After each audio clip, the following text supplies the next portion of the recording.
À Ouvéa, la mer grignote le littoral un peu plus chaque jour. Ici, dans le nord de l'île, à Léquine, les habitants assistent impuissants au phénomène de l'érosion côtière. Les zones à risque sont situées à moins de 500 mètres du rivage, là où près de la moitié de la population habite.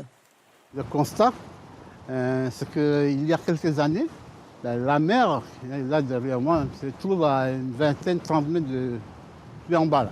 Et aujourd'hui, le constat, il est là. Hein. La mer, l'érosion a gagné. Hein. Il a presque bouffé l'ensemble de cette partie-là.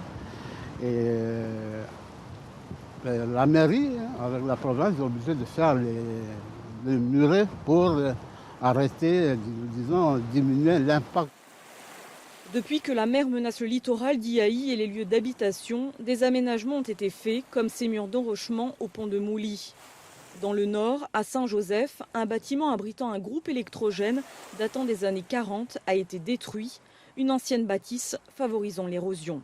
Depuis qu'on a enlevé l'ouvrage, derrière, on a vu ces signes que les scientifiques nous ont dit que dès que vous enlevez, derrière, le sable va revenir. Et c'est ce qu'on a constaté après. Les arbres qui étaient, à l'époque, les racines ils étaient en l'air, aujourd'hui, ils sont recouverts de sable. Ici comme ailleurs, il ne s'agit pas de stopper l'érosion, elle est inéluctable, mais d'apprendre à vivre avec.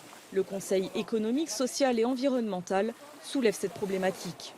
Mais ce qui est sûr, c'est que l'érosion, elle est là. La disparition des berges, elle est là. On voit très bien le constat que nous font les gens d'ici par rapport à cet espace-là. À partir du moment où on commence à venir s'implanter sur le bord de mer et mettre des choses qui vont aller à l'encontre de ce qui se fait naturellement, bien évidemment, on aura un petit peu faux. À Ouvéa, la prise de conscience est bien réelle. Des études scientifiques sont menées pour déterminer le niveau de la montée des eaux et son impact. La commune et l'État ont déjà investi près de 22 millions de francs pour lutter contre l'érosion côtière.